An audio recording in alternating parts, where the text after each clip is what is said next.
You're live. Right, welcome back, everyone. We are going to pick up where we left off on the agenda and turn now to an overview of collective bargaining law. And Damian Leonard from Ledge Council is back to walk us through that section. Good afternoon, everyone. For the record, again, I'm Damian Leonard from the Office of Legislative Counsel. We'll try to keep things light so we can get through the post-lunch hour here.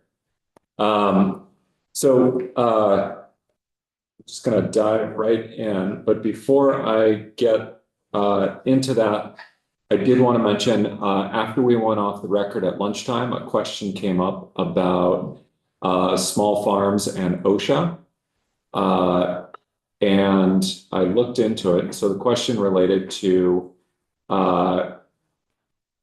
there was a question about enforcement on farms smaller than 11 of other OSHA standards. And so while it's not in the law, the law applies to all employers. Since 1976, there's been a rider on congressional budgets that has required that OSHA regulations not be enforced on farms with 10 or fewer employees. So that does put things in a different light there. And I'm sorry, I didn't know that before then, but so it would only be your largest Vermont farms that are going to have OSHA enforcement of those regulations. The other clarification that I just wanted to add as I was digging into that is that under the general industry standards, only certain of those standards apply to OSHA or apply to farms, such as logging operation standards, cadmium, ammonia. So certain things that you're likely to see on farms. But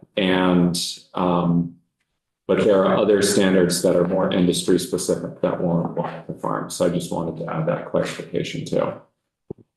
With that said, I'll dive into collective bargaining unless there are any questions. All right. So some of you have seen my collective bargaining 101 presentations in the past. I have tried to tailor this more to agriculture and less to Vermont's existing collective bargaining laws. So hopefully this will be helpful to everyone here, even if you've been through this presentation before. So just quickly, I'm going to start with the federal collective bargaining laws, and then we're going to leave them behind because they don't apply. We'll then move on to Vermont's current collective bargaining laws. We'll discuss what the Labor Relations Board is and what it does.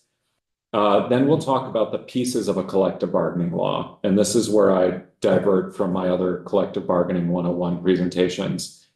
My focus is going to be more on what are the components of a law, so you can start thinking about, as we work towards that part of the charge of putting in legislation, what are components that we like and don't like? What do we have to include? How do we piece it together? And then at the end, I've included a list of states that permit agricultural workers to collectively bargain. I have not had time to look at all of their statutes. I have some very, very broad strokes, basic information. But what I'm hoping is that as we finish that, you can identify states that you'd like me to look more closely at, and I can prepare more detailed information for you. Okay, so the federal collective bargaining laws, there's really two that we're going to pay attention to. The first is the Railway Labor Act. It applies to railroads and airlines, so it's not going to affect farms. The one that could affect farms but doesn't is the National Labor Relations Act. So this applies to almost every private sector employer doing business in interstate commerce. It specifically excludes agricultural laborers, domestic workers, independent contractors, because they're not employees, and then state and local public sector workers. In Vermont, up until this year, we only permitted collective bargaining for state and public sector workers. This July 1, as of July 1, domestic workers can now collectively bargain if they're in a large enough workplace. We do have a state labor relations act that applies to the private sector. But it only applies to private sector employers that aren't doing business in interstate commerce, which is few to none of the private sector employers in Vermont. So when it was adopted in 1967, there may have been some private sector employers in Vermont that could have fallen under it and had 5 or more employees. As of right now, I'm not aware of any employers who have a bargaining unit organized under this law. This was originally proposed to be the place where agricultural workers were going to be permitted to collectively bargain.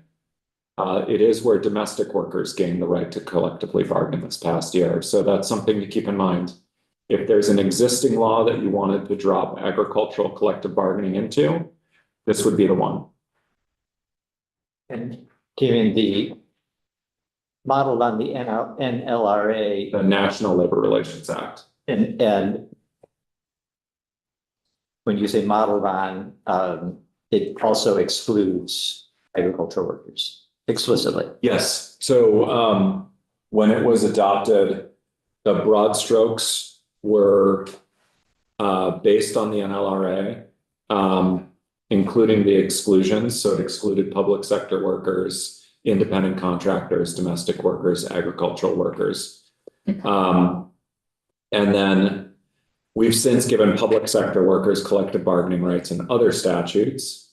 And then we just added domestic workers this year.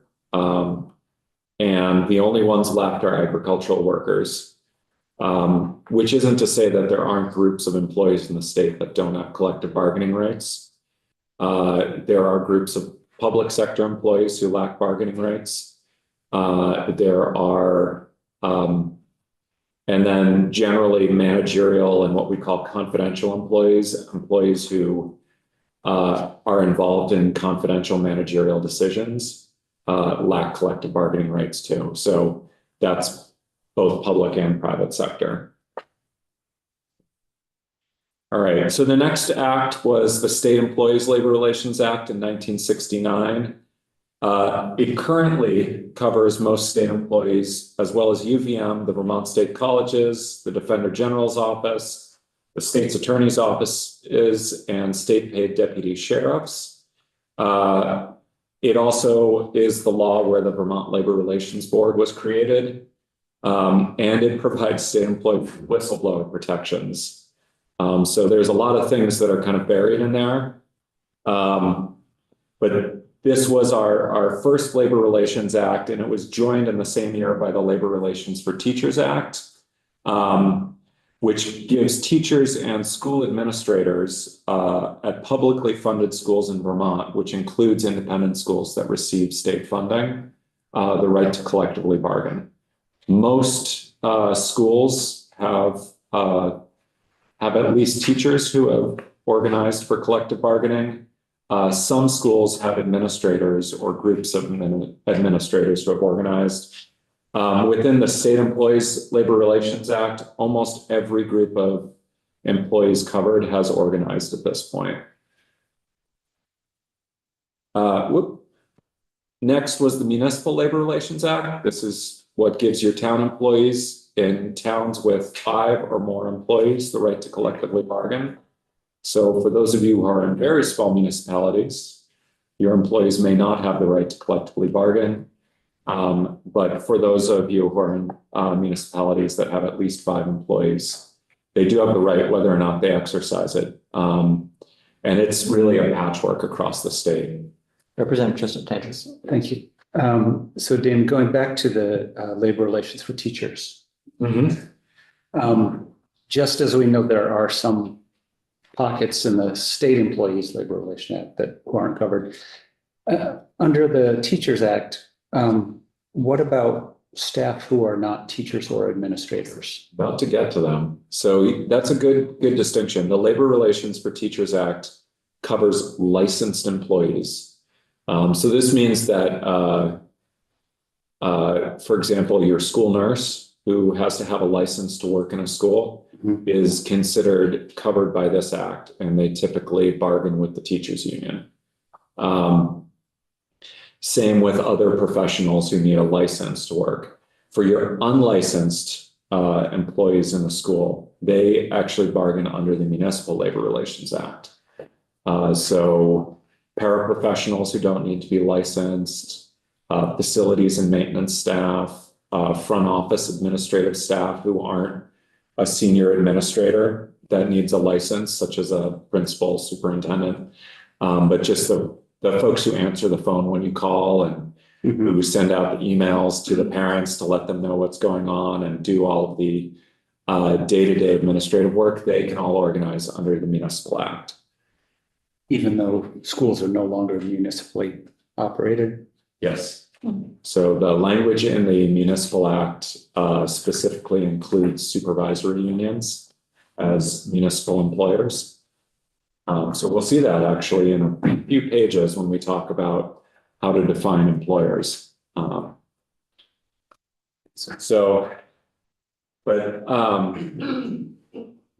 other thing the Municipal Act does is the Teachers Act never included unfair labor practices, which is a pretty big oversight, since those are basically the rules of how you play fairly when you're bargaining. So that was added in the Municipal Labor Relations Act, and that provides those unfair labor practices for both acts. In 1998, we added collective bargaining rights for the judicial employees. Before that, they did not have the right. And that act is modeled on the State Employees Labor Relations Act. And its unfair labor practices, well, its organizational practices are all included under the State Labor Relations Act. And the language is, after the last couple sessions, is now virtually identical. There were some differences that have since been aligned with each other through legislation in the last couple of years. The most recent collective bargaining laws were the independent direct support providers. These are folks who are providing in-home care, usually for a family member, through Choices for Care, attendant services, children's personal care services, or developmental disability services. So they are technically employed by their family member that they're caring for, but they are paid by the state. And so this is a limited bargaining right where they're treated as quasi-state employees, and they're given the right to basically bargain over their salary and professional development and other things that the state pays for. Same thing with the Early Care and Education Providers Labor Relations Act. This covers licensed or registered childcare home providers, as well as exempt childcare home providers. And again, because they receive state reimbursement, they are given the right to bargain with the state. Importantly, these independent direct support providers have organized and do bargain with the state. The child care providers had an organizing drive, it failed, and they do not bargain with the state. So. This is a question. We have this collection of laws that pertain to different kinds of people. Is there any consistency in terms of what these laws do or say, or the rules they provide, or are they all different? Well, there is a lot of consistency and there is some difference between all of them. So they all provide generally the same subjects for bargaining. The State Employees Labor Relations Act has a particularly extensive list. The Labor Relations for Teachers Act restricts the teachers from bargaining over healthcare because that's now bargained on a statewide basis. And then the last two are definitely their own, they're their own thing because of the strange relationship there. But if you look at the other four, state employees, teachers, municipal employees, and judiciary employees, they are relatively similar. They're, as we'll see as we go through some of the dispute resolution options, those differ between the acts. And some of the, trying to think, some of the breadth differs. The State Employees Labor Relations Act has in some ways become a catch-all. We are somewhat unique among states in that we've done it piecemeal. We do one at a time, and it's a new act for each one. Other states just have a Public Employees Bargaining Act. So it is somewhat a choice. It does make things complicated. In the last, I would say, 3 bienniums, the push from the General Assembly seems to have been, if we're going to enact a change for one, we should make it consistent.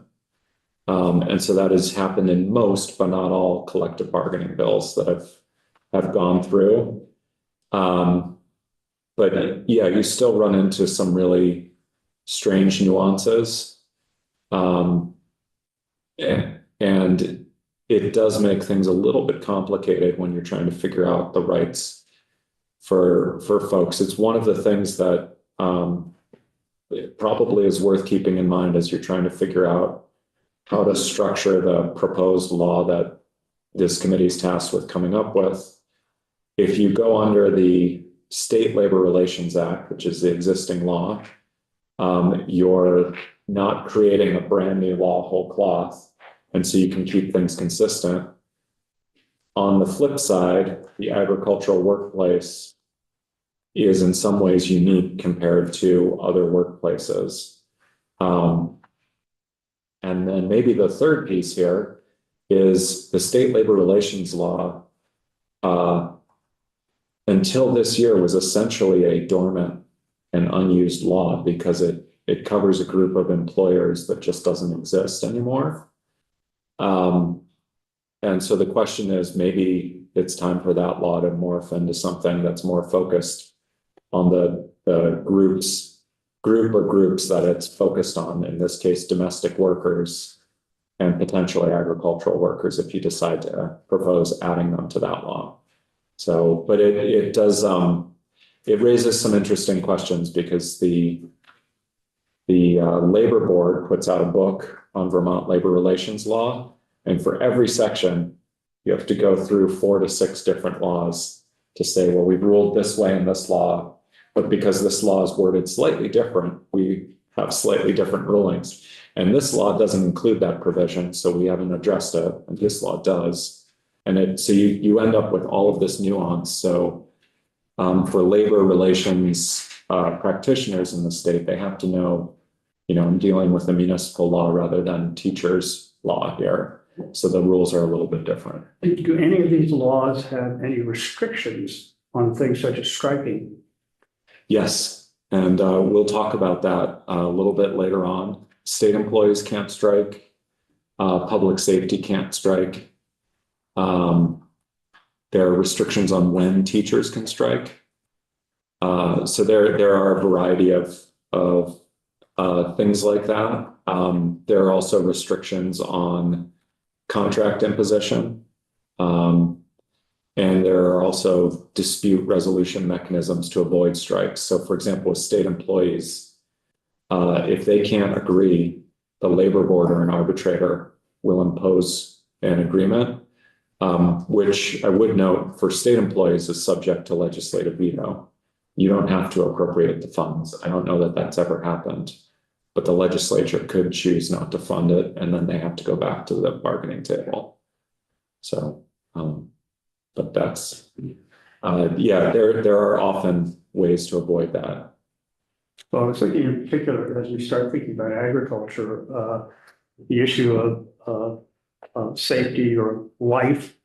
Some farmers have raised the issue that, if there's strikes, let's say dairy farmers, that cows could die. And so the question then comes up, well, do we prohibit nurses from striking where people could die? Is there any consistency in what we do? So with the nurses, and it's without getting to the discussion over the policy on ag workers, because I think it'd be better to hear from the advocates on that issue. With nurses, I would note that, so they're under the National Labor Relations Act. And there are some limitations on the right to strike under the National Labor Relations Act. There was a case that went up to the Supreme Court this past year dealing with concrete workers who drove the trucks that deliver the concrete. So for those of you who don't know, concrete, once you've made it, it has a limited life expectancy. It is starting to set up. And if it hardens in the truck, you have massive damage to the truck because you literally have to jackhammer it out or replace the container for it. And so a union in California walked out after the trucks had been filled for their delivery. So the drivers union walked out and it went to the Supreme Court. And the court at that point basically ruled that they could be held liable for the damages from that because they knowingly at that time went on strike in a way that they knew would cause harm to the employer or was likely to cause harm. Versus inadvertent harms that occur where we went on strike and something we couldn't foresee happened. And because we weren't there, the employer suffered damages. So that's, something that we may want to discuss more is that sort of nuance about both when we in Vermont law permit or don't permit strikes because of essential services like police and fire. Versus other instances like teachers where we do permit strikes, although you could consider the care and education provided by schools to be an essential service as well.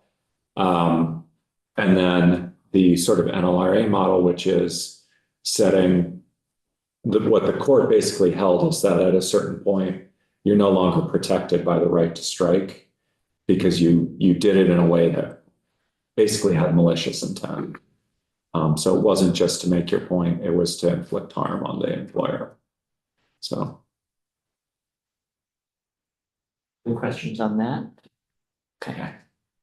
So moving on from that, the labor board, as I mentioned, was created by CELRA. It has 6 part-time members who they basically, like I said earlier, are per diem employees. 2 employer side, 2 employee side, and then 2 neutral.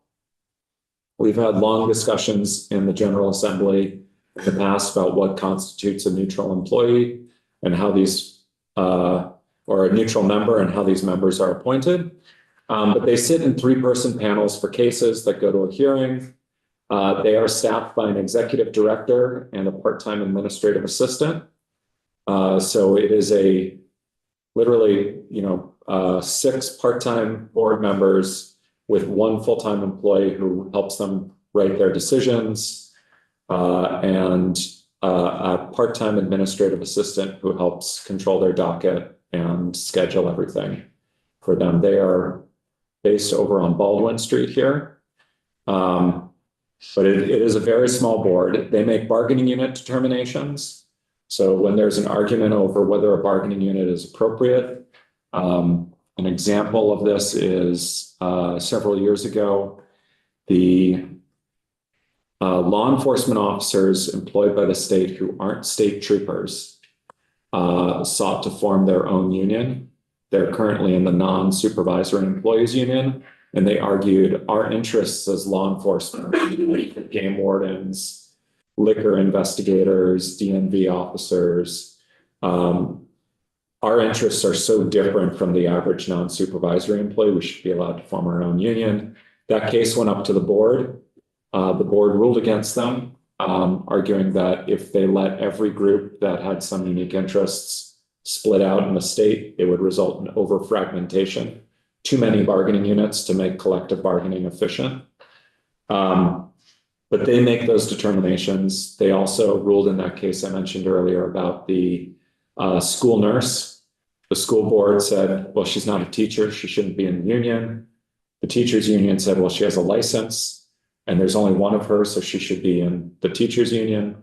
And the board made that determination again. So they determine if it's appropriate. And we'll talk in a minute about what they look at to make that determination. They conduct representative elections. This is basically a union election. So they oversee and regulate the election.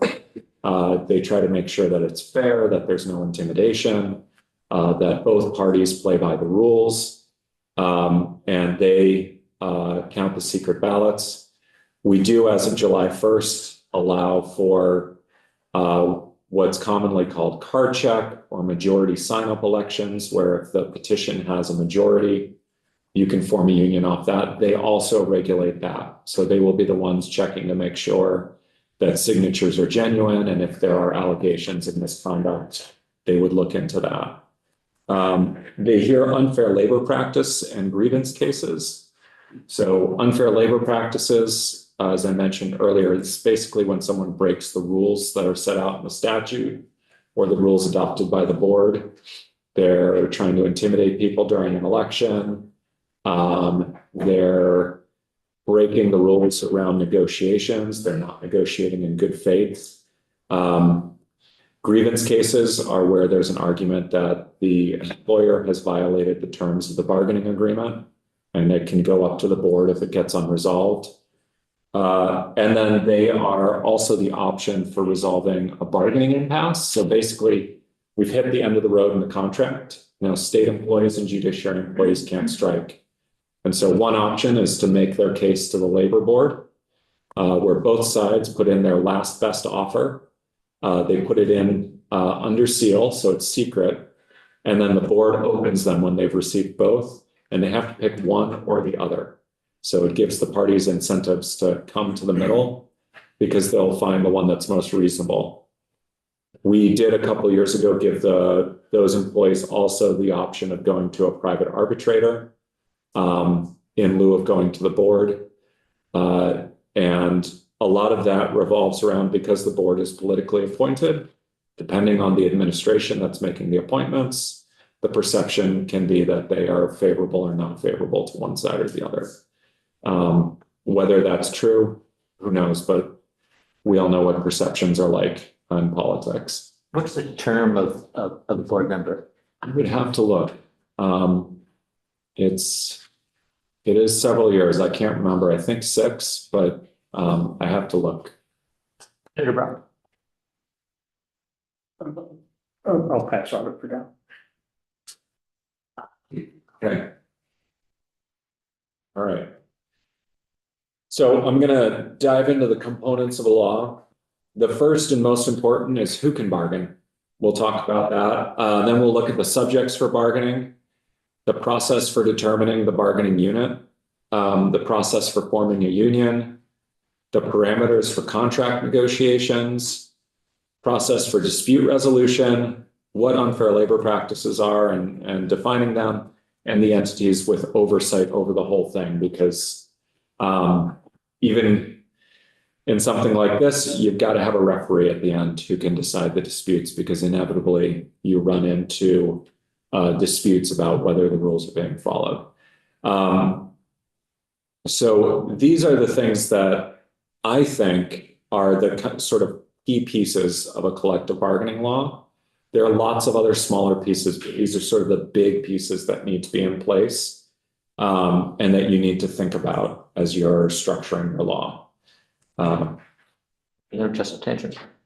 The entities with oversight. So it seems like what am I trying to say? That the board that investigates discrimination complaints, and name is escaping me now, they have investigators.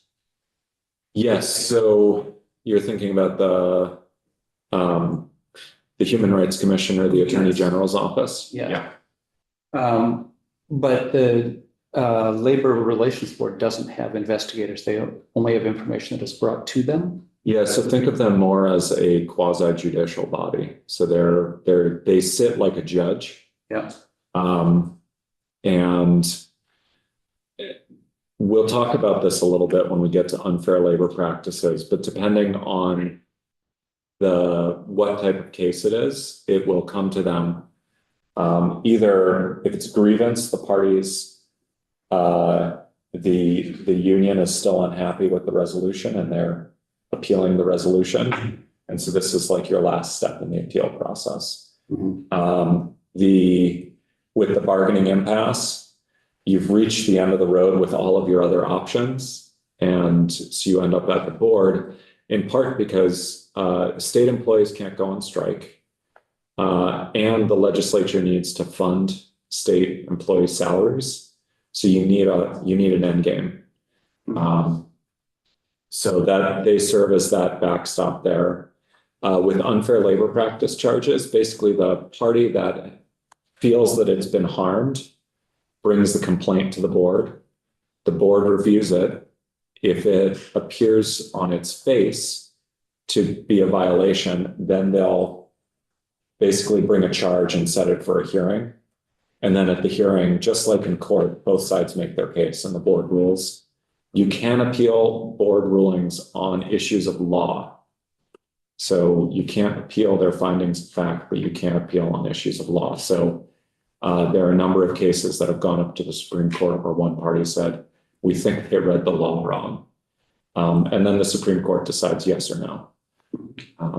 So there is someone over them, but they basically sit like a superior court judge hearing the case. Okay, so let's first talk about how to define employers.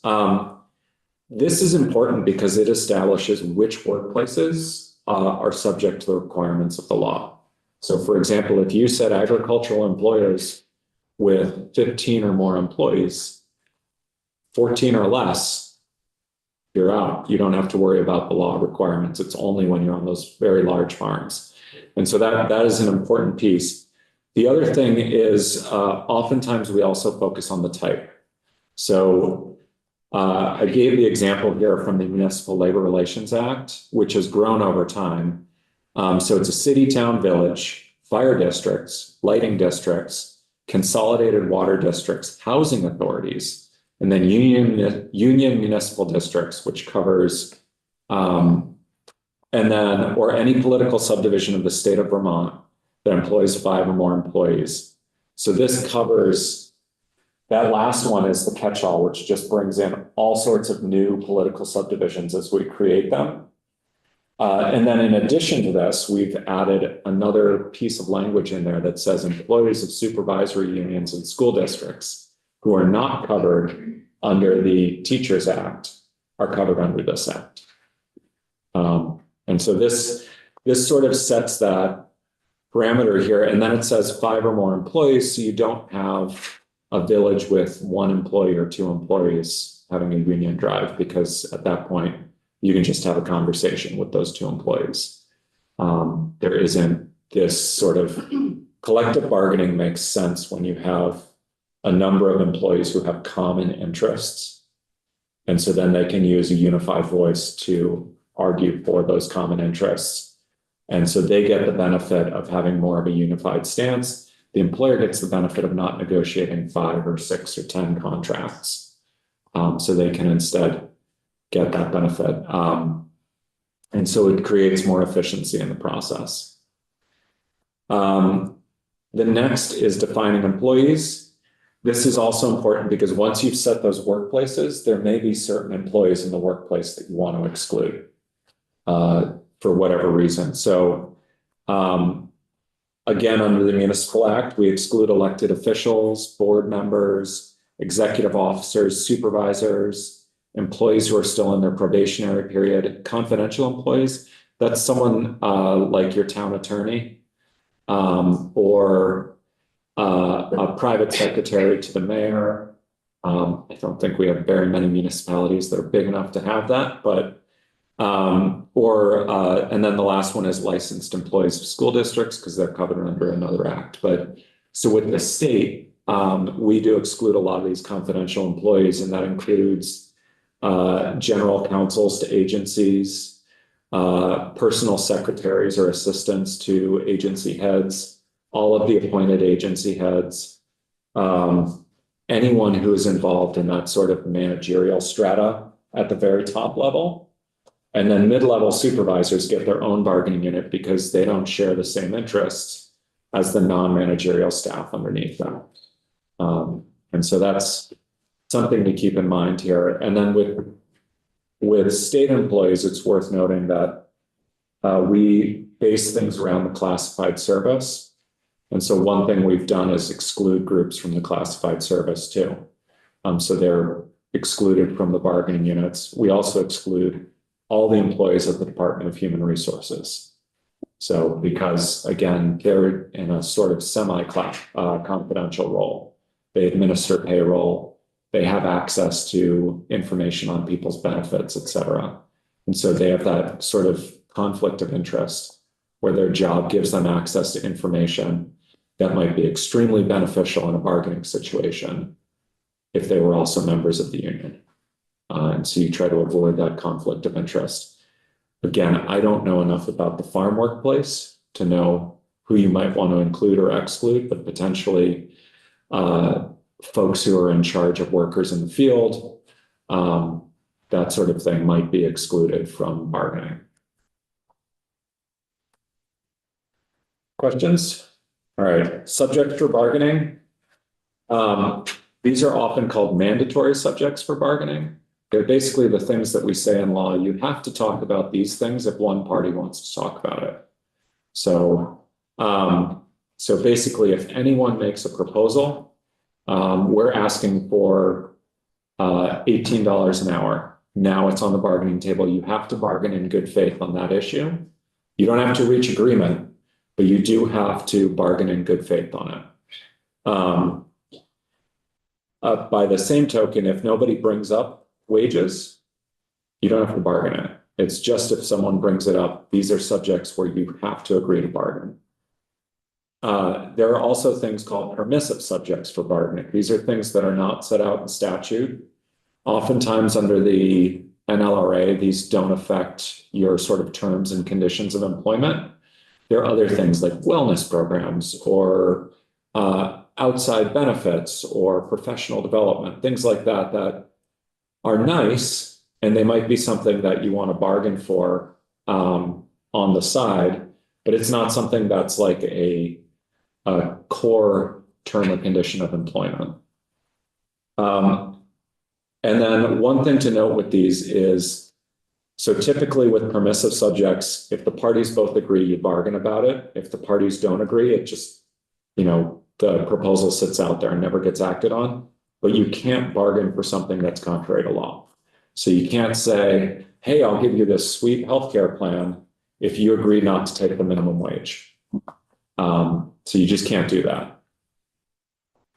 Representative Justin Tankin. So now I'm going to raise the marijuana industry. Okay. I'm not sure I'm prepared to answer this, but.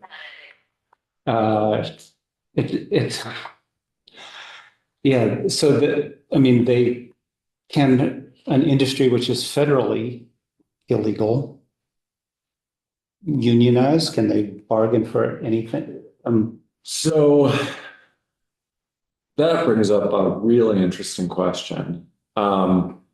They might actually be an example of an industry that's not functioning in interstate commerce. Because it's a federal, it's a federal crime, period. But it's particularly significant if you're transporting across state lines. So that might be an instance where maybe the State Labor Relations Act isn't as dormant as we thought. Now that we have this intra rather than interstate industry. But that's an interesting one there. Still with that, they're still subject to employment laws. And so they still couldn't bargain for something that's contrary to law. In that case, they're subject to the state minimum wage. Yeah. So they have to at least pay that. And so the way to think about that with permissive subjects of bargaining is if you want to bargain about something that's regulated by law, you just have to make sure that what you're bargaining for is permitted by the law. So, an example of that is again, wages. You're fine as long as you're bargaining for above the minimum wage.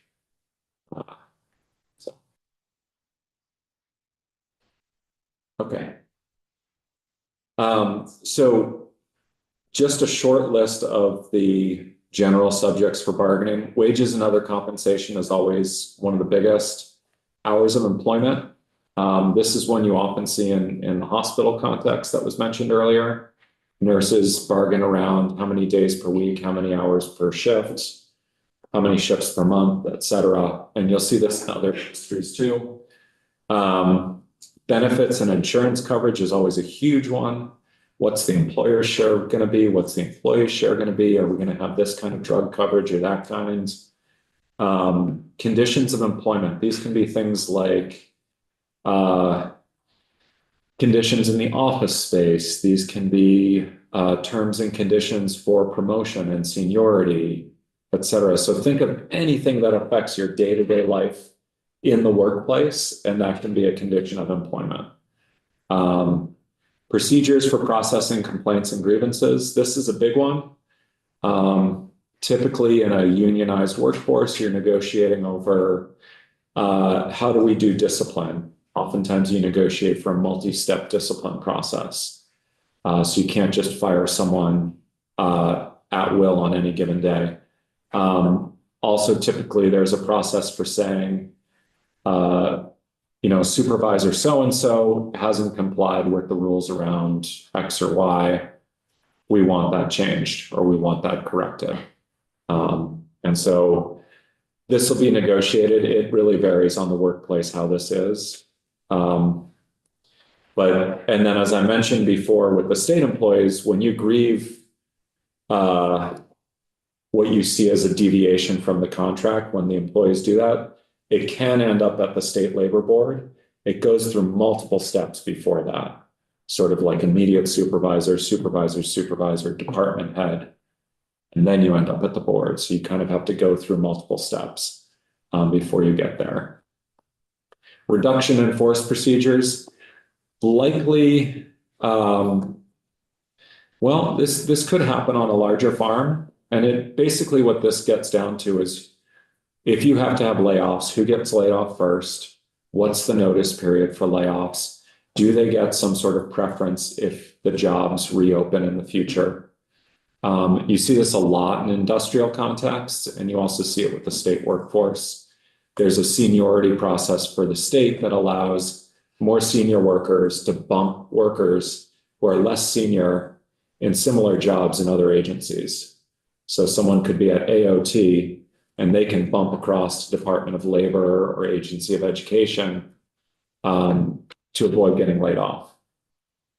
I mean, do all of the statutes in Vermont cover all of the ones that you've got listed here? No, it varies from statute to statute. Thank you for that question. So some of them say wages, hours, and other conditions of employment.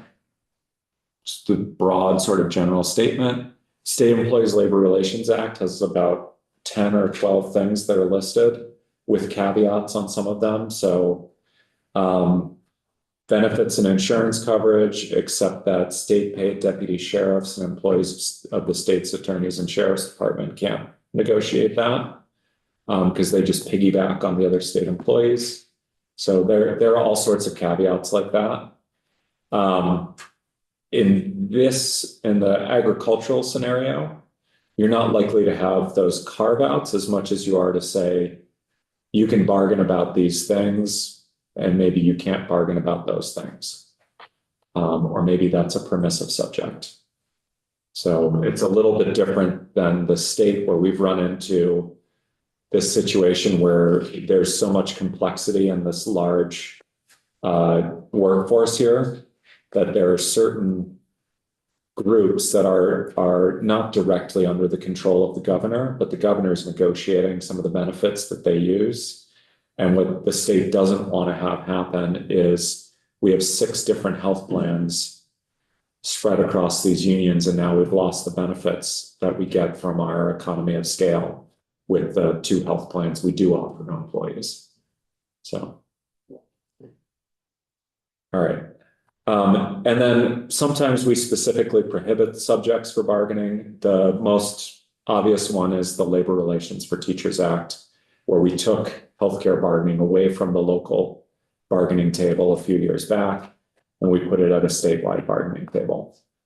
And that's one thing to keep in mind. You are establishing the playing field for collective bargaining if you enact a law that allows it to happen. So there's nothing that you have to permit or that you have to prohibit. You can kind of set that field, assuming that you aren't running afoul of other laws' requirements. If you do that, again, if it's a state law, you could propose changing it. If it's a federal law, we can't do anything about it. You just have to let it go. All right, determining the bargaining unit. So usually it's determined by an oversight body, like in the state's case, it's typically the Vermont Labor Relations Board. The parties are often allowed to agree on a bargaining unit. So historically with the teachers, there was an option for the school board to just agree with the teachers union that yes, this is an appropriate bargaining unit. That was changed a little bit in recent years, but still the parties can stipulate that it's an appropriate bargaining unit. And as long as it's not challenged by some of the employees who may or may not want to be included in it, that'll move forward. And then if there is a dispute, the oversight body typically settles it. And disputes are fairly common. Just because the employer may view the employees differently than the incoming union views those employees. So, and then the next piece is just determining whether the bargaining unit's appropriate. And I talked about this a little bit with the state paid law enforcement officers that aren't state troopers. The first big question is, can the employer control the working conditions of all the employees in the unit? And this is why we've broken out folks like employees in the Defender General's office and employees of the state's attorneys and sheriffs, because the governor doesn't have direct control over their terms and conditions of employment. So to have the governor controlling that would take the control away from their actual boss. Which would create conflicts within state law. The next piece is, do the employees have similar or different needs, interests, and working conditions? So if you can imagine, to go back to Senator Brock's farm with multiple operations, you might imagine a farm where there's a livestock operation and a crop operation, and the employees don't work between the two. They each work in their separate operation, and there are very different working conditions, hours, and needs. They could theoretically form two unions and negotiate separate contracts with that farm. I don't know if such a farm exists in Vermont, but if it did, that could theoretically happen.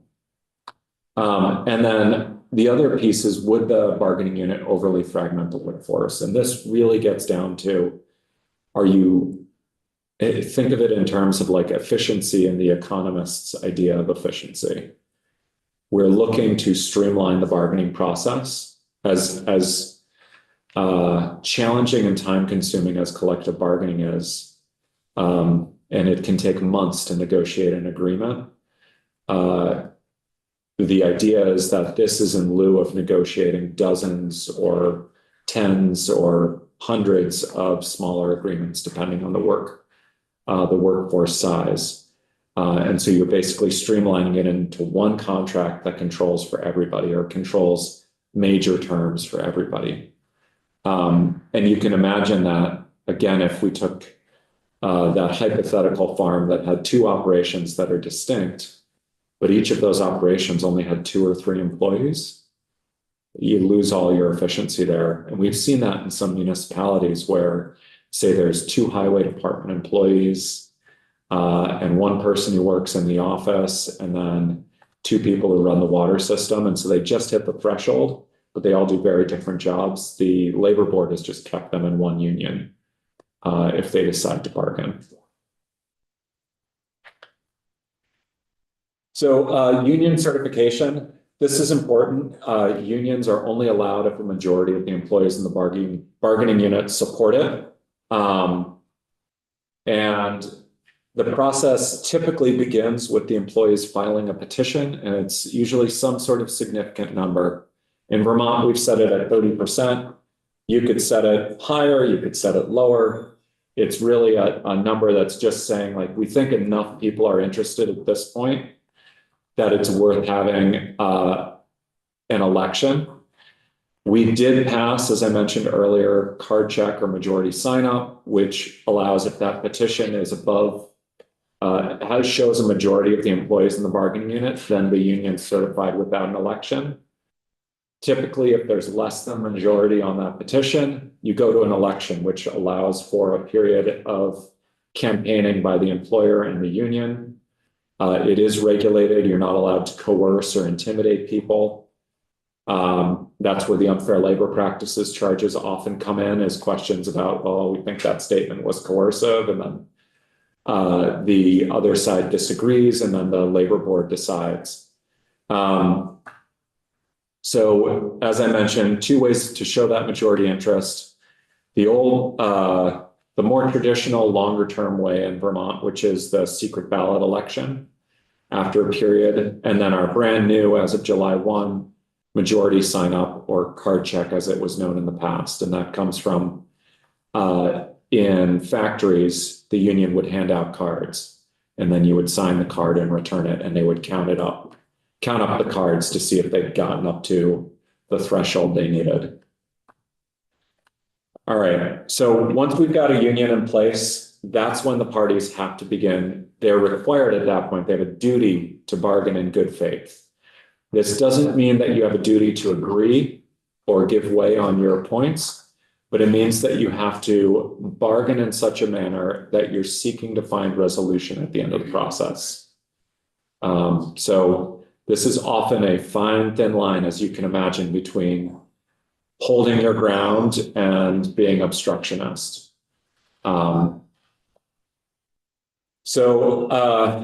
You can set by statute a time for negotiations to begin. So for teachers, we say that it's no later than 120 days prior to the earliest school district annual meeting within the supervisory union. So for teachers, for state employees, we set these timelines because there's a budgetary aspect.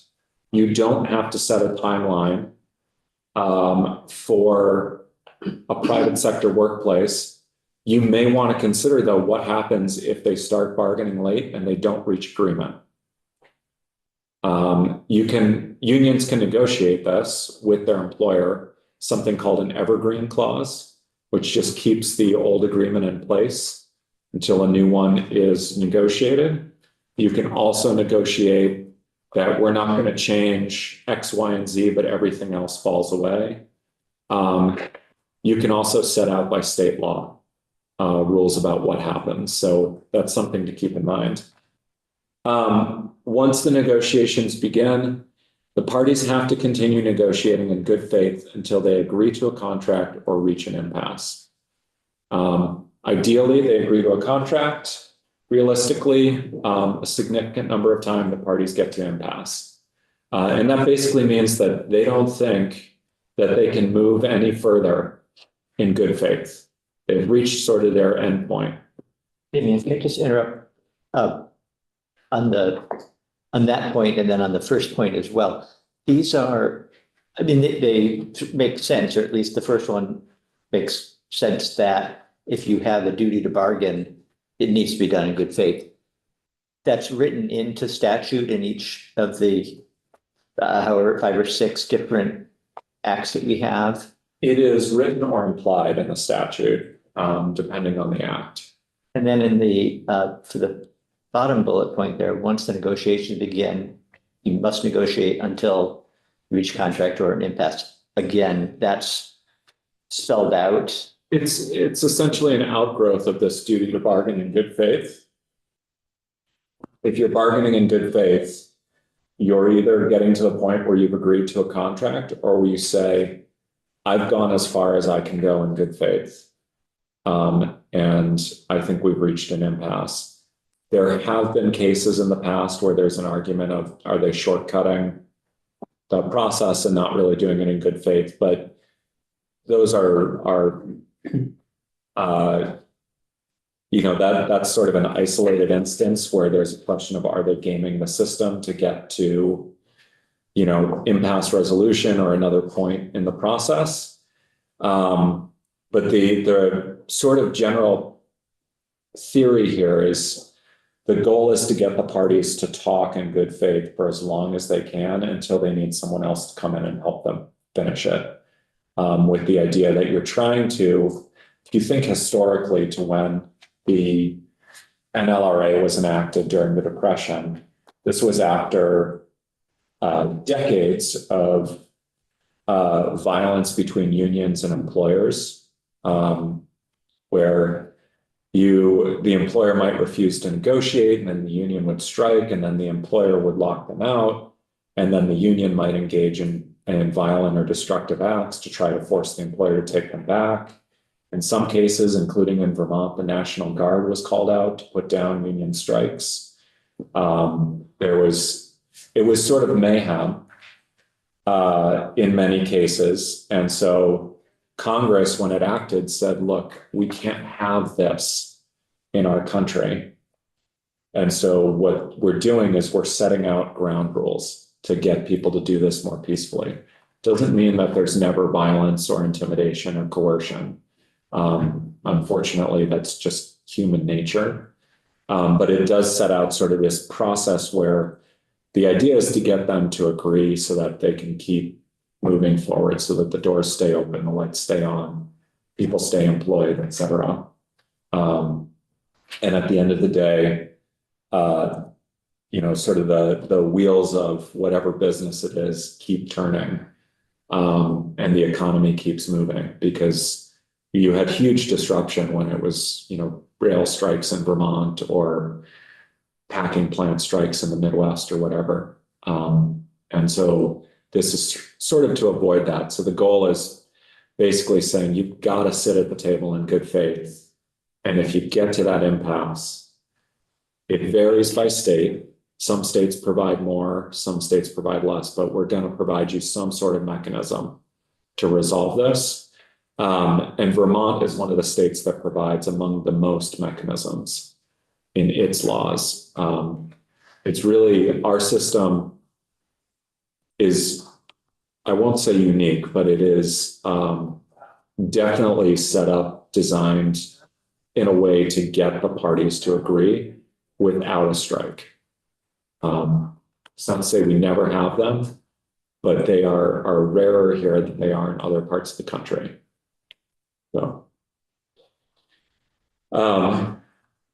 So basically, when you get to impasse, one party or the other says, that's it, I can't go any further. We're stuck unless you can come to where I am. And then the other party usually says, yep, we're stuck.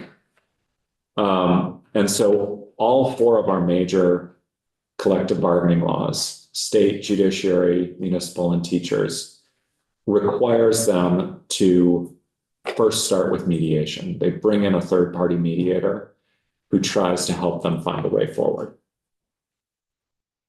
The next step, and again, all four acts include this, is called fact-finding. This is where, so the mediator has mediated in good faith. It could be one session, it could be 10. That's not necessarily specified in the acts, but they've made an effort. Oftentimes there's a cooling off period after the last mediation where they're given time to think about it. In reality, my experience with mediation is if you don't agree while you're in the room, you're not going to agree when you've had a week to think about it.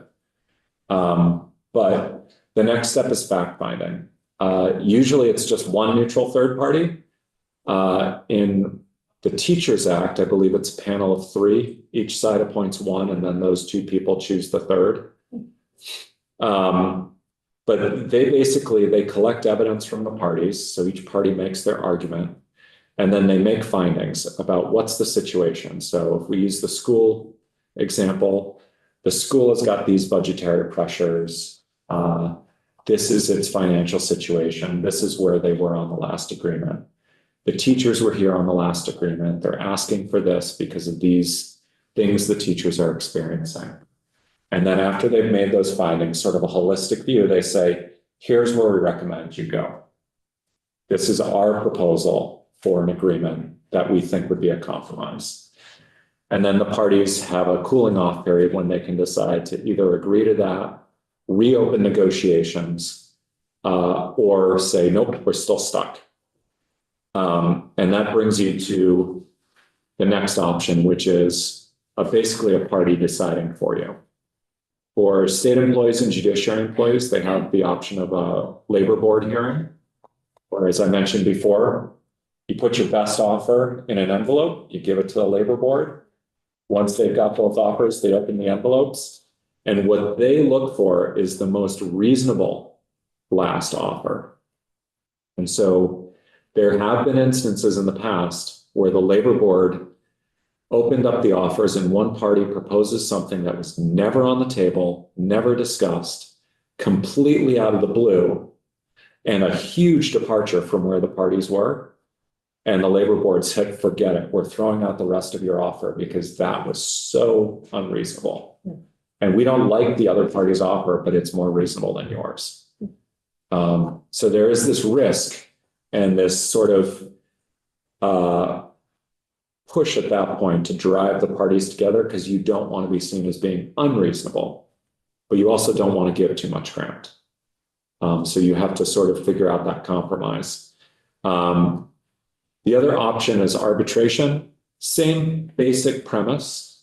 We do it a little bit differently in the 4 acts, and there are a couple nuances that are worth talking about. But the basic premise is you get a neutral third party, or sometimes a panel of 3, and they decide for you. Under teachers and municipal acts, the parties can mutually agree to arbitration because they don't have the labor board option. Under the municipal act, municipalities can also adopt an ordinance that says anytime we can't reach agreement by fact finding, we're going to automatically go to arbitration. And that's so Montpelier here has done that with respect to at least public safety, maybe all of its unions. And this is particularly important for public safety employees because they are not allowed to strike. Because it would be a threat to public health and safety if your fire or ambulance or police officers walked off the job. And so that gives a way to resolve.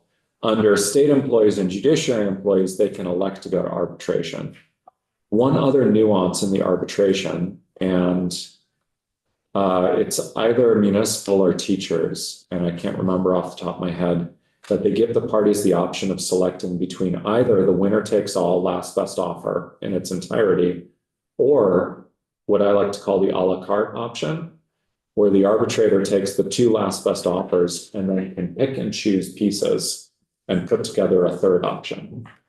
And usually with the arbitrators, there's also one last option, which is if they think both parties are unreasonable, they can go back to the fact finder's proposal and choose that instead. Brad? To understand how this works in practice, because I'm concerned a little bit about the size of the employer. If you have, and you're talking about municipalities, you have municipalities of all sizes, but minimum number to join the union, presumably in that group. The arbitration or where there's an impasse, first of all, when you find an impasse, it may be acceptable for one small department or one mid-sized department, but unacceptable to other departments. So the question is, how does that get resolved in the employer group, first of all, assuming that you group it?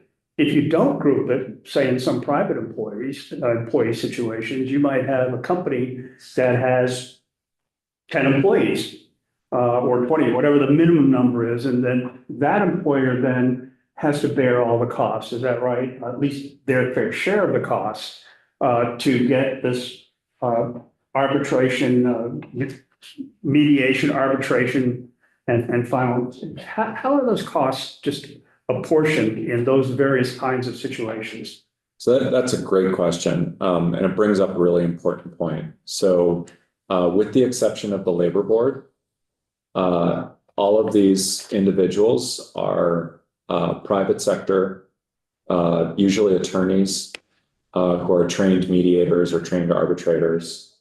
And they have often quite high hourly rates, particularly with arbitrators. Most of them come from out of state.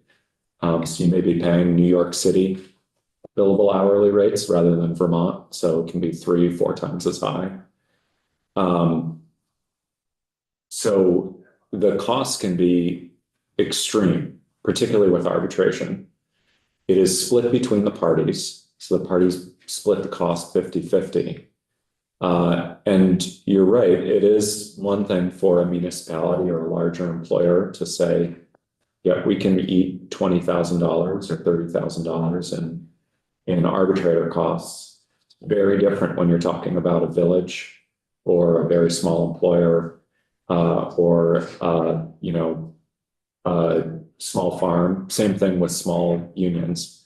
Very different when you're talking about, we have a union that's got 300 members versus we have a union that has 8 members. And sometimes the unions have a national that can help out. Sometimes they don't. The employers are usually on their own.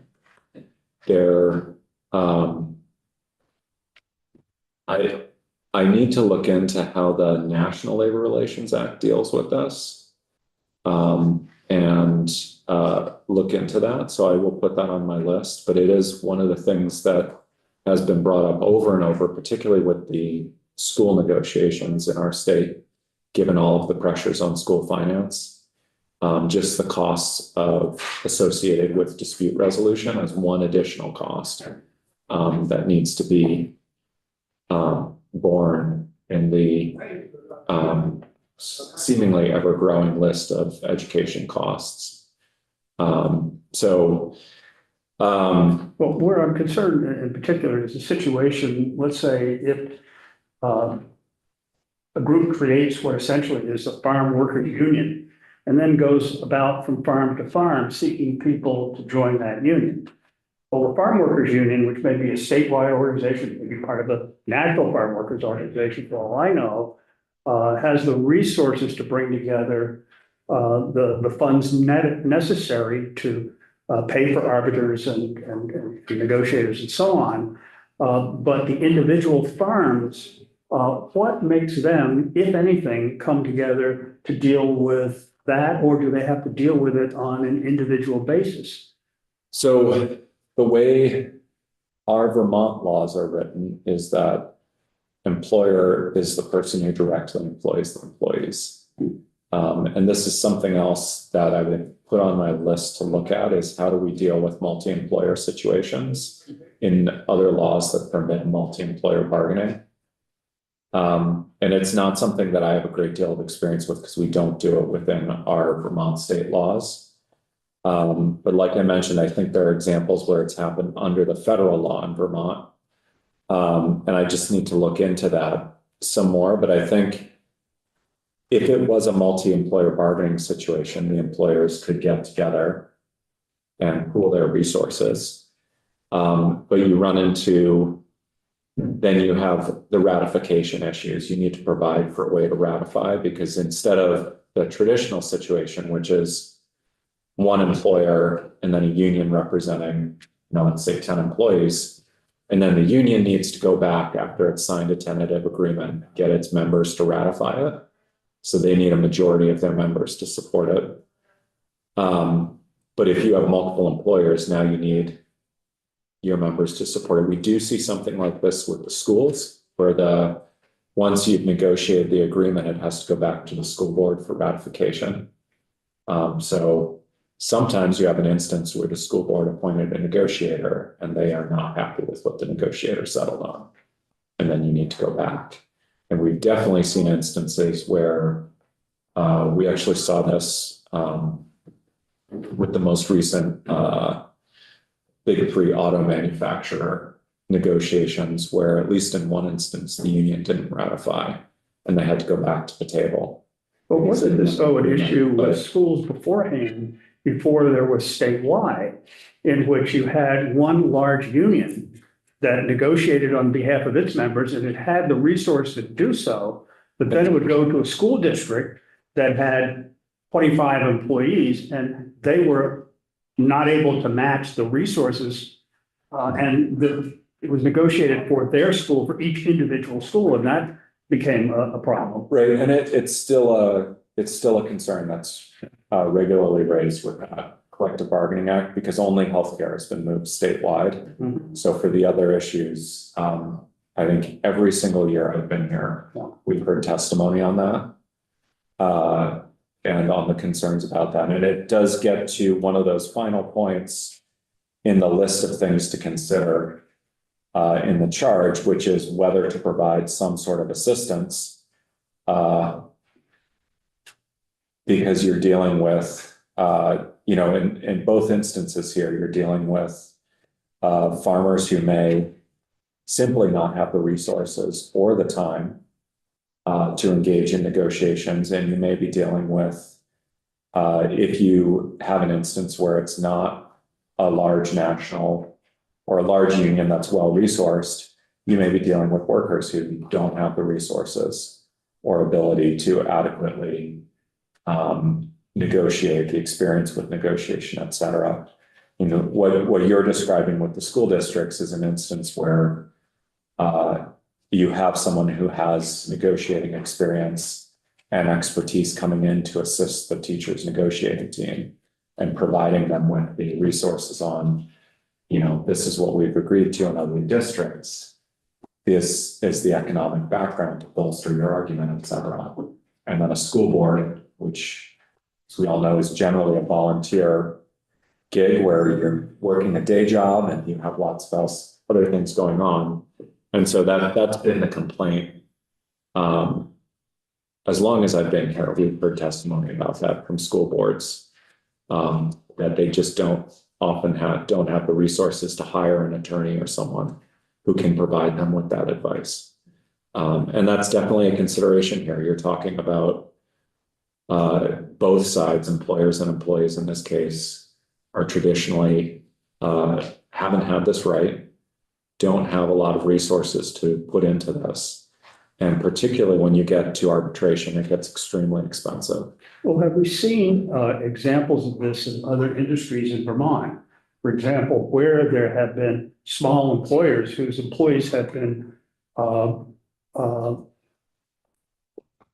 potential members of larger unions that have the resources. In other words, the same kind of example that you see in the school situation. Have we seen that and the effect of it? And I'd have to do more research, and it might be a good place to get some testimony from advocates. So I don't know enough about the private sector situation here. I have, limited sort of anecdotes, but I don't think that's good enough to provide testimony in the record. But I think that may be something you want to look into is that, and also it may be worth looking into what do other states that have small farms do? How do they address this issue? Because it is certainly an issue that has been raised since we were discussing this during the session of what do you do when you're talking about a Vermont farmer who might be just on that threshold, particularly, and even some of the larger Vermont farms. And then what do you do for a group of workers that may not have this capacity and may not have the resources of a large union behind them to provide that assistance?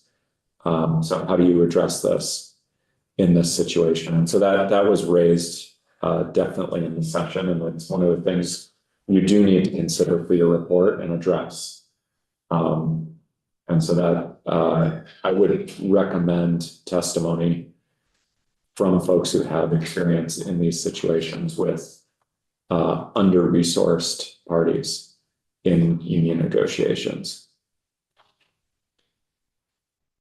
Senator Cullimore. Thank you. Just to follow up on Senator Brock's point a little bit, sort of in the realm of other unpleasant things to consider, to me, there's a huge difference between a municipality facing needed resources or a school board needing that. Basically, what you're doing there is shouldering that cost, that additional cost on all the other property taxpayers in that entity, whatever it is. In the instance of a farm, you may be putting somebody out of business because they can't afford the necessary resources to come up with this. And I understand the workers may be in a similar situation. So I think you've got three different situations, none of which are particularly pleasant. And it actually kind of, I think you're right that this is different than the public sector, which is what Vermont has most of its experience in. Yeah. Public sector, you have taxing authority, you have resources. Even if it may be a large cost for a small municipality or a small school district, there are resources there. But I think the place to look in future meetings would be at how does the National Labor Relations Act deal with this? And how have the states that allow this agricultural bargaining, how do they deal with it? And is that by setting employer size thresholds? Is it providing mediation services or something like that, or limiting the types of dispute resolution? Or is it by providing some sort of end game that's not, expensive like arbitration, which can mean strikes. And then that question is, you get, as I mentioned before, you get to set the ground rules, or at least the ground rules in the proposal. So you can decide which of those is the most palatable of the options. Because it is, the disputes in collective bargaining are never pleasant. Unfortunately, there's just no easy or pleasant way to go through it.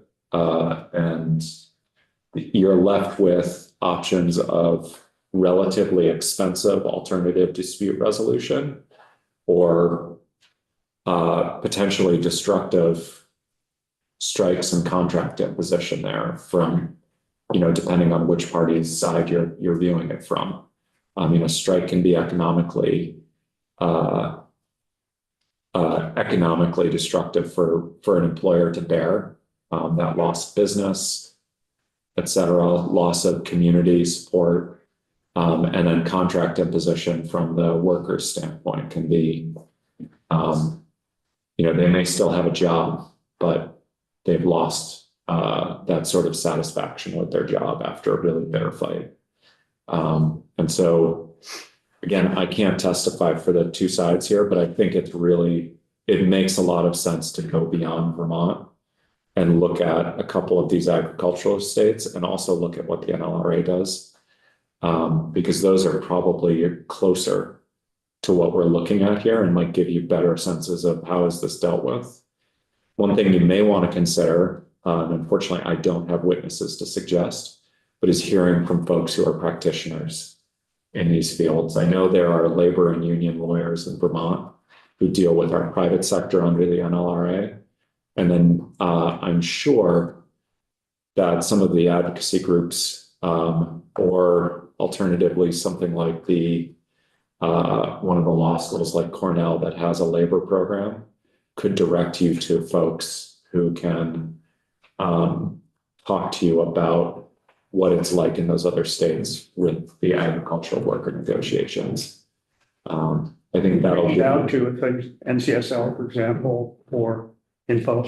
I don't know if they could give us advocates. They can certainly give us. At least give us the other law, states. the legislative landscape of what states do have. And I've actually got the list of which states do have it, right at the end of this presentation. But it's just 14 that have it. Well, they certainly have the capability, at least generally, of having liaisons Right. are covering this, who can provide us with the legislation and issues regarding those states, and so the contacts in those states. Right. And with some of the states, they even have an agricultural labor board that oversees the law like California does. Obviously, it's a very different state than Vermont in a number of ways, but there may be resources there. But I think that's our best resource for sort of addressing this issue. There are a lot of concerns that have been raised, but how it would play out, apart from kind of giving you some background that I know, I can't speculate really answer that for you. Just want to do a quick time check here. And I think we've got a couple more slides. We're pretty close to the finish. Yep, it's 2:45. So why don't we, how's this sound? Because I know Oh, gotcha. we've. Right through a break, right? Yeah. Which I think is fine. Why don't we wrap it up, however long that takes? I know some folks may need to leave at 3. We could take 5 minutes to stretch and then regroup and wrap up after that. That sounds good. Okay. All right. So just really quickly, we've talked about unfair labor practices. So it's some action that either violates rights that are provided under the collective bargaining law or rules established under the statute. It is complaint driven, so you have to bring a complaint to the oversight body. In Vermont, we've set that at 6 months. Within 6 months. If this is happening during an election process, you better bring it a lot faster because the election will be over in 6 months. The labor board can investigate the charge, they can issue a complaint, and they can hold a hearing on the charge. They can do any or all of those things. And it's really going to depend on the complaint. If the labor board finds that an unfair labor practice was committed, they can basically do 2 things. They can say, stop, don't do that anymore. And that almost always happens. And then the other piece is they can order sort of remedial actions to bring the parties back to status quo. It's really important that these are not punitive actions. So it's not like you might think of the normal penalties where they're sort of like teeth that people are afraid of, I don't want to pay a $10,000 fine. No, this is okay to remedy, that inappropriate messaging around the union election. You have to issue a retraction and a statement that violated the labor law.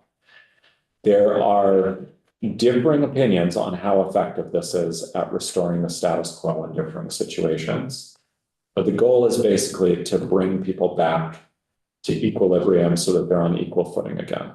It is not to punish one side or the other or put the finger on the election. One of the most extreme remedies you could see would be that they hold a new election because the first election was tainted. But that is relatively unusual that you would reach a remedy that extreme. And if you have the labor board in, they could talk about this more. So entity with oversight in Vermont, it's the labor board. They oversee things like unit determination and union elections. They resolve bargaining disputes in some cases, and they resolve unfair labor practice complaints. They also hear grievances if they get to that point. They're appealable to the Supreme Court on questions of law. And then other states have created a similar body with jurisdiction over agricultural labor relations, like California. Some states have not done this. And this is, in a large part, a resource question. Both a question of, does your existing labor board have the resources, and also, does the state have the resources to fund a new office with a new board and new staff, et cetera. So that brings me to the states that have enacted agricultural collective bargaining laws, or in some cases had a court rule that their existing law includes agricultural workers. So Arizona, California, Colorado, Hawaii, Kansas, Kentucky, Louisiana, Massachusetts, Nebraska, New Jersey, New York, Oregon, Washington, and Wisconsin. So one of the challenges here is that you're supposed to look at states that are similar to Vermont. All of these states are much larger than Vermont with different agricultural sectors.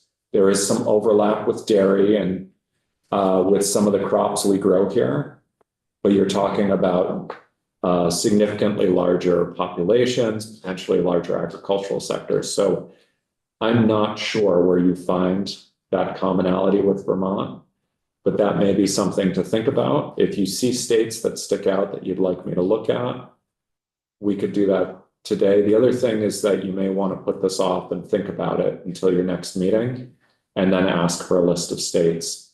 Regardless, I'm going to start pulling the statutes on these states, reaching out to folks at NCSL, reaching out potentially to, particularly if you're interested in them, something like California, I would reach out to the labor board in that state too to see if they have information or materials or would be willing to talk.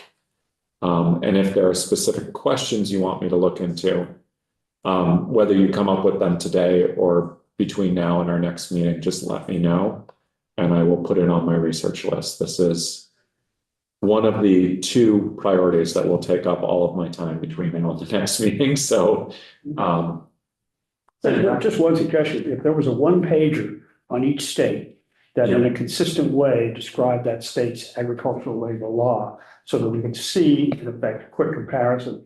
And you may be able to get NCSL to do that for you. I'll see if they have that, or would be able to do it. And I'll also see there are groups out there that track these issues pretty closely. So some of the work has already been Provided done. they don't have a position on them. That's always the challenge. It is. What I've done in the past with other things is to try to take some of their information and then verify it and add appropriate nuance or clarifications as necessary. It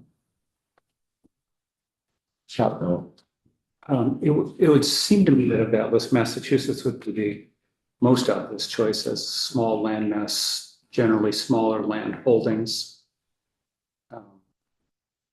And smaller agricultural operations. You know, there are no 30,000 cow dairies there. Vast conglomerates generally, although Yeah, I don't know if that's accurate or not, but it seems. it's probably the closest state in terms of size and similarity of agriculture. And you may find some similarity in New York too, with smaller farms upstate, although they also have some relatively large operations. And then certainly in terms of having, dairying, you've got Wisconsin, you've got Oregon. New York is another one with a large dairy industry. If you're looking at berries and fruit, Wisconsin, Washington, California, and then New York has a similar climate. Massachusetts has a similar climate. So there are ways to look at the sort of similarities as to things you're interested in. I know dairy has been raised, particularly in relation to strikes. So it may be interesting to look at what are the strike rules. And the one pager, I can certainly do that and focus on things like employer threshold. Do they permit strikes? Do they have an oversight body that's specifically for agriculture? Do they exclude certain types of agriculture? Sort of the basics. I think that relate to those questions. Yeah, I think that would be a good place to start. And if it runs over a page, getting the essential information in one spot anyway. And then maybe sort of secondary to that, looking at what does the ag sector look like in each of those states? And then we may see that in fact, Massachusetts is, even though the population is considerably larger, that it is pretty similar agriculture wise. And we might see that in other states too. I don't know on the list, but. Senator Ryan Hinsdale, did you have a hand up? No, I just thought I'd come back on video for the final next steps discussion. Okay, great. I think maybe let's see. Are we ready to take 5 minutes anyway, just to give ourselves that 5 minutes? Or was there anything else that anybody wanted to add before we take a short break? So we just keep going. Or we could just keep going. Dude, that's option 2. Anybody feel like we can't do that? Keep going. All right. We'll keep going. Those of us who can stay. Some will get going, some will keep going. All right. So, we've got a couple of things I guess we need to decide. One is, when we next meet. And we can look beyond our next meeting too and think about a complete schedule, but at the very least, I think we want to try and settle on a date for our next meeting. We've heard some good ideas about who we might want to hear from next and other areas we might want to delve into a little bit deeper. So I think we want to maybe talk about that too. And maybe there are other things we should wrap up with Damien. I don't know if there's other. I think the big questions are, when is your next meeting and what would you like to focus on? I think Megan and I will probably have to do some research on witnesses and start coordinating about contacting people. And then if any of you, I think what has typically happened in the past at summer studies is because we don't have the day-to-day back and forth. If any of you get contacted or think of someone after the meeting, then typically what's been done in the past that works is to send that to the chair and Megan and I to say, we'd like to hear from someone from this group or from this person, see if they're available. And then everything is run through the chair for purposes of sort of figuring out, can we fit that into the meeting? Does it make sense? Should we put that off to another meeting? And then Megan and I, for purposes of trying to figure out who should reach out and contact them. And are there questions we need to ask them at that time, et cetera. And then if there are other groups that you think of, national groups, things like that, that you want me to reach out to for research purposes, that's also helpful. But before all that, we really need a date and a topic. So we're not even in September yet. And so we got actually a little bit of a head start because the statute had said by September 5th or 6th, I think, next week. So that's helpful. I wonder whether trying to meet sometime, like say in 4 weeks or sometime before the end of September would be good so that we don't completely lose the thread.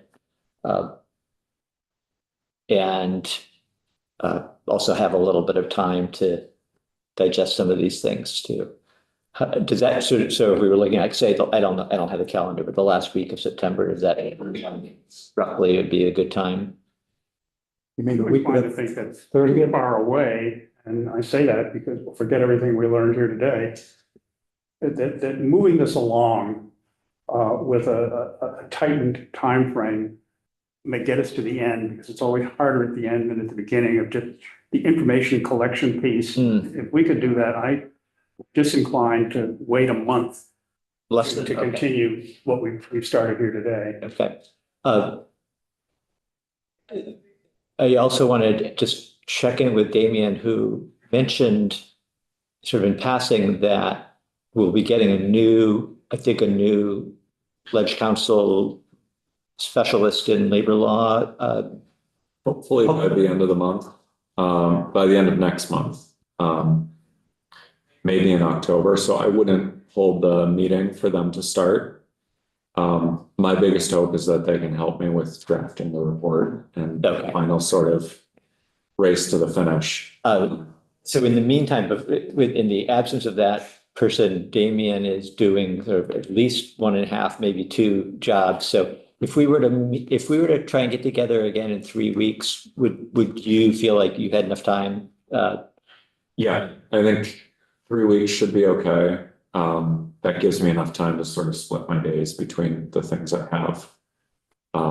Yeah, I'm for those of you who don't know, I am doing 2 jobs right now. So as I transition to my new role and continue in my old role with Ledge Council. So it's just balancing the workload has been challenging this summer.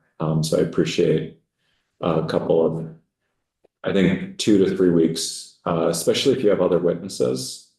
2 weeks is doable. Okay, good. But yeah, if I have significant testimony, 3 weeks would be preferable. Maybe the week of the 16th? Senator Renner, did you have a hand up? Not at this point, but I agree. We need to have some time probably to set up those witnesses. They probably want a couple of weeks notice before they just show up, right? Especially the school starting, if you're gonna get someone from Cornell that has an ag school as well as a labor relations school, and I think that's an ideal place to start.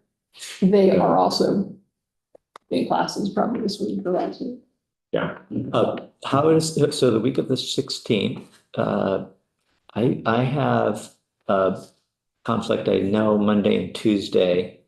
And I committed to something on Wednesday that could be, I think there's some flexibility there. But otherwise, how does that week look for others here? I only have Friday available that week. I'm sorry. Assuming that Tuesday and Wednesday are gone, I only have Friday available that week. Okay. That's Could do the, Friday. yeah, so how about Friday then? Right. Anything else? Friday, September 20th? 10 works for everyone? Yep. Looks okay for me. All right, yes, we've already had requests from farm organizations and representative of farm workers to speak to the committee. So I think we could hear from them. I think hearing from Damien on different states, that information would be helpful. Yeah, that should be easy to prepare by then. Yeah. Was there anything that we covered today that specifically feels like we could use a deeper dive? Representative Bartlett. Not necessarily a deeper dive, but Damien had mentioned it early on, and I know it's a lot more complicated than just saying we need to define agriculture clearly, but I think that's something we need to define earlier on. It then kind of becomes what comes first, the chicken or the egg. We're going to do all this work only to find out that Senator Renner and I were talking that horses aren't considered agriculture. So I think having a good understanding of what we're actually talking about, I know would be really helpful for me and the people I know who are concerned about this and care about this. I would love to know, and I'm not sure who would be the best source of this material, but how many employees are we talking about? How many farms of different sizes are there? Love to know more about the work visas. Jackie mentioned that commissioners. What is Carolyn? Sorry, Eastman. Allison Eastman. Assistant deputy secretary. Mm-hmm. I think Deputy Secretary. Maybe, I know she used to work directly with the work visas. Yeah, she knows a great deal about it. So she may be able to provide a fair amount of this information for us. And love to know more about the whole question of undocumented workers and what legal rights there are, what would just what is the status quo around undocumented workers? So I can certainly dig into the legal issue on undocumented workers. I can pull definitions of agriculture as examples, although I think you'll want to hear from advocates as to whether it's a good fit or not.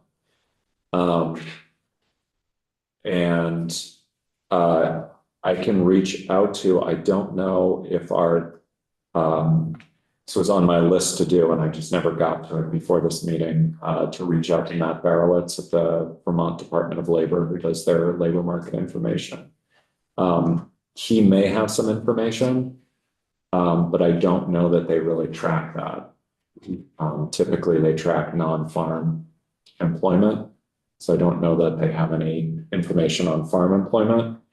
And it sounds like we don't necessarily have good data from USDA, but it might be worth I can talk to Mike O'Brady in our office, and if any of your advocates like the Farm Bureau might have information, that might also be worth getting. Yeah, I think that I'm hopeful that if we cast a wide enough net, we'll begin to at least get an idea of some of the numbers. Senator Ram Hinsdale had, I think, earlier suggested Will Stevens as a source for information on the visa program. So there's another possibility there. Kisha, did you have a hand up? Yeah, so I wrote down Will because he's great at the connection between state and federal. You know, if we need to dig in more with the USDA or understand how we compare to other states or what might be happening at the federal level, of course, and a connection to our senator who chairs the relevant US Senate committee on this topic. I think Will is a great resource. I think it's important to ask DOL, as Damien started to do, to weigh in, because when it comes to enforcement and labor relations, they should have something to tell us about, you know, where they think the proposal should head, or say in writing, you know, this would all be enforcement by agency of ag in some way, which I can't see that in terms of safety and health, et cetera. But I could be wrong. And I've just asked our labor partners for at least one national connection, somebody who pays attention to all the state laws, not to sidestep Damien's work and NCSL, but, you know, I think just somebody who's really tracking this policy from a national level. Could be United Farm Workers, it could be a labor attorney, but I will commit to working on that a little bit. And I think, as I said before, I've held the 20th, just don't count me for quorum with all of the unknowns. But I still do want to be in touch with you, Mr. Chair, about, you know, ideas for witnesses and things like that without filling the agenda too much. Just one caveat, though, that I think we need to be very careful of. That is getting our factual information from people who have a dog in the fight, as opposed to getting information that is independent and unbiased. Yeah, I think we can probably learn something from people who some of us might, you know, from case to case feel objectively are not entirely unbiased. I'm thinking about a lawyer, for example, who only represents management or who only represents labor, who could at least give us a perspective on what in other states where these laws are in effect for ag workers, you know, what does that look like? And we'll just have to bear in mind in those cases that they may have you know, particular perspective. But to the extent that we can get, you know, facts from entirely unbiased sources, aim for that. Or where we get perspective to ensure that we get a balance of perspectives. Yeah. I also made a note. We had the Labor Relations Board, the Vermont board, in to testify. That was helpful in our committee just to get a sense of what their lives look like. How, you know, how often are they hearing grievances or having to certify new bargaining units? So what's their capacity? We might see whether they're available to. Other thoughts? All right, well, I think we've got a lot there to work with, so we should be able to fill another day, or a good part of a day anyway, September. So I think we can stop there, and we'll be back